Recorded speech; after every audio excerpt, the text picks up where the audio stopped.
Finalmente, chegou a hora de pintar um retrato mais realista de um suposto grande imperador, que foi estilizado principalmente pela Igreja cristã como tendo sido excelente para o Império Romano, mas que na realidade causaria um dano incrível ao próprio tecido de Roma. Espero conseguir convencê-lo de que, ao contrário da crença comum, foram Teodósio e suas ações que contribuíram grandemente para a queda do Império Romano do Ocidente.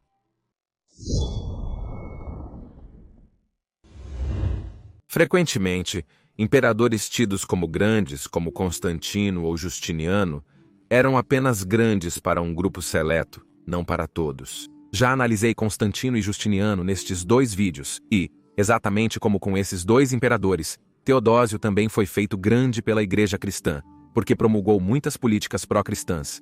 Mas para todos os não-cristãos, não.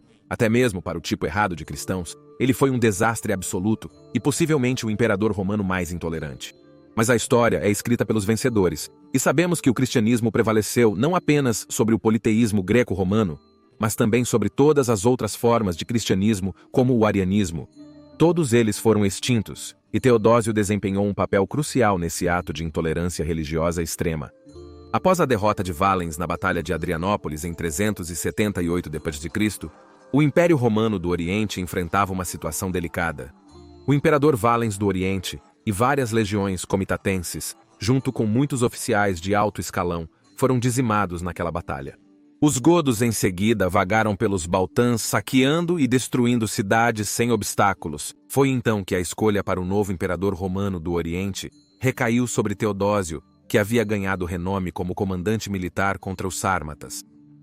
Tornando-se imperador em 379, recrutou imediatamente o maior número possível para o exército romano do Oriente, inclusive agricultores e mineiros. Até mesmo a automutilação não seria mais suficiente para evitar essa conscrição em massa, mas aqui ele já cometeu o primeiro grande erro. Ávido para recuperar os homens perdidos de Adrianópolis, ele recrutou muitos mercenários góticos para o exército romano, os chamados foederati bárbaros a serviço de Roma.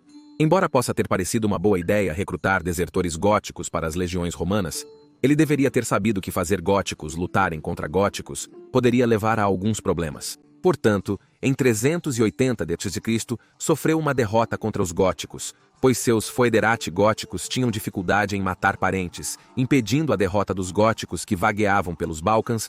Eles não foram expulsos do território romano e se estabeleceram na Trácia 2 anos depois, onde ficariam por cerca de 20 anos, nominalmente lutando por Roma, mas na realidade estabelecendo um reino independente de facto em território romano. Isso já estabeleceria o perigoso precedente de tribos germânicas serem autorizadas a estabelecer seus próprios domínios dentro do Império Romano, o que algumas décadas depois enviaria o Império Romano do Ocidente para a espiral descendente que resultaria em sua dissolução. Também diria às outras nações bárbaras que se estabelecer dentro do Império Romano havia se tornado uma possibilidade real, incentivando outros a tentar o mesmo. Mas onde Teodósio falhou com os godos, ele foi vitorioso contra o usurpador Magnus Maximus. Como tantas vezes na história romana, foi novamente na Britânia onde um novo usurpador poderoso surgiria, e Maximus foi proclamado imperador pelas tropas romanas britânicas em 383. Após alguns anos de impasse, Teodósio conseguiu derrotar Maximus na Batalha de Poiuvia em 388, executando Maximus posteriormente. Como pode imaginar, as legiões ocidentais perdidas na batalha não foram recuperadas. Esta guerra civil já enfraqueceria o Império Ocidental, drenando-o de tropas vitais que seriam extremamente necessárias 20 anos depois, quando grandes quantidades de bárbaros começariam a invadir o Oeste. Em 390, ocorreu um evento contestado, onde supostamente Teodósio ordenou o massacre de milhares de civis no hipódromo de Tessalônica. Porém, só existe uma fonte para este evento: a história eclesiástica de Sosomeno, escrita cerca de 50 anos depois. Mas o envolvimento de Teodósio é contestado, e portanto devemos analisar este evento em outro vídeo, mas não podemos provar que ele realmente estava envolvido, então quero ser justo aqui, não podemos atribuir a ele um evento tão contestado. Se quiser apoiar o canal, mas considera que Patreon ou YouTube não têm benefícios suficientes, apoie o patrocinador deste vídeo, o Skillshare. Skillshare é uma comunidade de aprendizado online única, com milhares de aulas em 150 países para aprender habilidades de forma divertida. Você quer crescimento pessoal?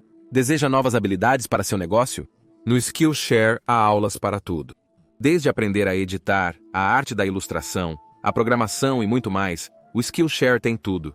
Quis aprender novos truques de edição, então assisti ao curso de edição avançada de vídeo com Adobe Premiere Pro do Jordi Van de Putte no Skillshare. Este é um excelente curso onde você pode reaprender todas as funções do Adobe Premiere Pro, que é o programa com o qual eu edito todos os vídeos para este canal. Se deseja iniciar um canal no YouTube ou fazer um vídeo sobre história romana, o curso do Jordi Van de Putte no Skillshare é o ponto de partida ideal.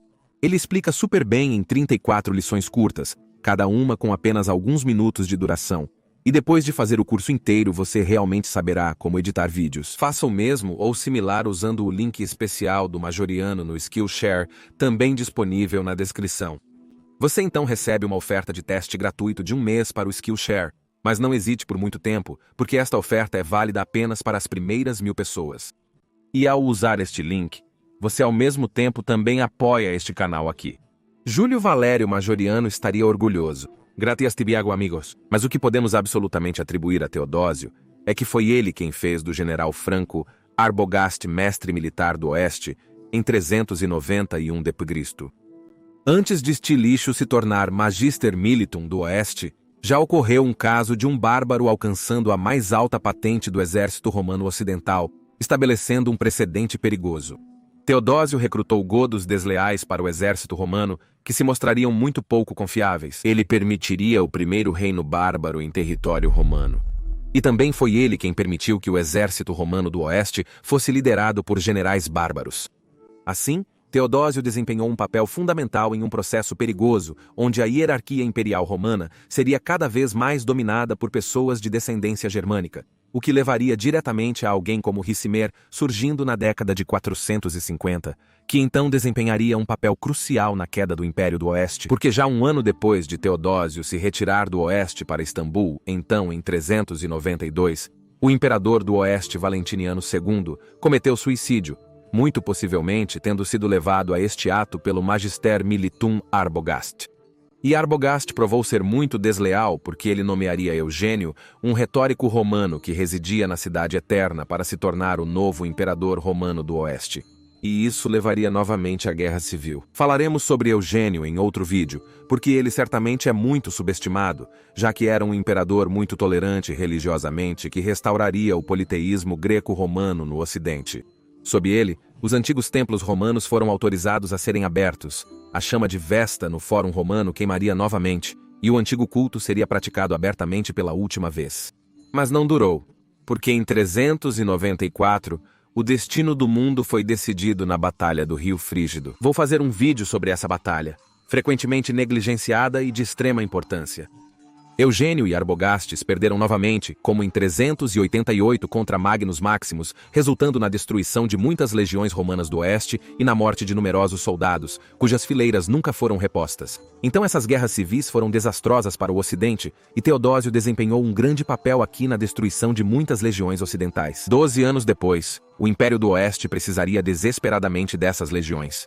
Acredito que, se estivessem vivas, o Império Romano do Oeste poderia ter sobrevivido. Mas mesmo que Teodósio tenha vencido a Batalha do Rio Frígido, ele cometeu outro terrível erro. Após a derrota de 380 contra os góticos, causada pelos foederati góticos desleais, ele nunca mais confiou totalmente neles. Então o que ele fez? Naquela mesma batalha, ele enviou os góticos para atacar o exército de Eugênios e Arbogast, onde mais de 10.000 góticos foram mortos. Então, mesmo que Teodósio tenha vencido, muitos góticos morreram na Batalha do Rio Frígido, o que compreensivelmente causaria grande ressentimento dentro das fileiras góticas contra os romanos por tal tratamento ultrajante. E isso é o que levaria diretamente a Alarico e suas revoltas contra os romanos, que culminariam diretamente no saque de Roma em 410 e na criação do reino visigótico alguns anos depois na Aquitânia. O alicerce para isso foi estabelecido pelo próprio Teodósio na Batalha do Rio Frígido, por seu tratamento desumano de seus foederati góticos. Essas já eram algumas ações bastante ruins, mas em nenhuma área ele foi tão intolerante e brutal quanto em relação à prática da religião. Porque muitas vezes pensamos que o politeísmo greco-romano já estava em declínio sob Constantino, e que os chamados pagãos, que é aliás um termo pejorativo inventado pelos cristãos, se converteram ao cristianismo por vontade própria. Mas, na realidade, foram as leis de Teodósio que proibiram explicitamente o culto aos antigos deuses, sob pena de morte, o que de fato selaria o destino da antiga fé greco-romana. Após sua vitória sobre Eugênio em 394, ele fechou todos os antigos templos no Império Romano do Ocidente, até mesmo em Roma, onde a população ainda era predominantemente pagã. Isso levaria a muitos tumultos religiosos, onde muitos pagãos e cristãos morreriam em confrontos violentos. Os mais notórios foram os que ocorreram sob Agostinho de Hipona em Cartago e os em Alexandria. Os últimos foram especialmente brutais porque não apenas muitas pessoas morreram, mas o belo Serapião de Alexandria foi destruído e, posteriormente, substituído por uma igreja muito menos impressionante. Muitos templos pagãos foram saqueados, profanados, abandonados para acumular poeira e, ao começar a desmoronar, frequentemente usados para material de construção. Imperadores posteriores se baseariam na intolerância de Teodósio e promulgariam leis ainda mais severas contra o antigo politeísmo greco-romano. A guerra cultural e a polarização por essas leis intolerantes possivelmente contribuíram para a queda do Império Romano do Ocidente, porque em vez de se unirem contra os invasores, as pessoas agora estavam ocupadas com guerras religiosas, lutando umas contra as outras. Para piorar a situação, Teodósio morreu em 395, e claro que ele certamente não é o culpado por isso. Mas ele é o culpado pelo fato de que, antes de sua morte, ele havia feito seus 2 jovens filhos, Honório e Arcádio, co-imperadores, para sucedê-lo. Infelizmente, porém, Honório tinha 11 anos em 395 e Arcádio 18, e ambos eram muito incapazes. Na verdade, as ações de ambos, mas especialmente as de Honório, se mostrariam desastrosas para o Império Romano do Ocidente, e podemos agradecer a Honório em grande parte pela dissolução do Império Romano do Ocidente. O neto de Teodósio Valentiniano III não se mostrou muito melhor, e esses 2 fracos imperadores da linhagem de Teodósio Honório e Valentiniano III reinariam incríveis 60 anos no total, em uma época em que bons imperadores eram extremamente necessários. Se um Aureliano ou um Magoriano tivesse ocupado o trono em vez de Honório, a história do Império Romano do Ocidente certamente teria sido muito diferente. Sei que existem muitos apologistas de Honório por aí, mas mantenho minha visão de que suas ações foram desastrosas para o Império do Ocidente e explico minhas razões neste vídeo aqui. No Oriente, a inação e a fraqueza de Arcádio também vieram no pior momento possível, porque o Ocidente teria precisado de forte assistência nesses tempos. Então foi Teodósio o supostamente grande, sob cuja vigilância as bases para a queda de Roma foram estabelecidas em grande parte. Ele acelerou a barbarização do exército romano com seus foederati góticos. Ele deixou os góticos formarem um reino em terras romanas. Então ele massacrou seus próprios foederati góticos na Batalha de Frígido, o que levaria ao saque de Roma. Ele causou a morte de muitos soldados romanos do Ocidente, enfraquecendo significativamente o Império do Ocidente. Ele era um fanático religioso, extremamente intolerante contra o antigo culto, mas também contra outras formas de cristianismo. Muitos arianos foram mortos por suas ordens.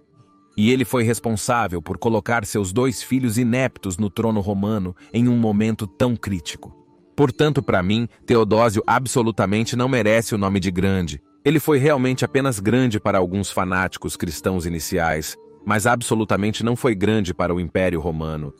E por favor, curta este vídeo e se inscreva para que você não perca nenhum vídeo futuro sobre a fascinante era do final do Império Romano. Por favor, considere apoiar meu trabalho no Patreon ou YouTube, pois a sustentabilidade deste canal depende do seu apoio. Sério, este canal depende de nossos membros do Patreon e YouTube e agradeço a todos que o apoiam de alguma maneira. E se você estiver interessado em aprender mais sobre como exatamente o Império Romano do Ocidente caiu, você pode assistir a este vídeo aqui no canto superior direito. Se tiver mais interesse no exército romano tardio, assista ao vídeo no canto inferior direito. Agradeço novamente a todos os amigos da história romana. Gratias, Tibiago e Benevalete.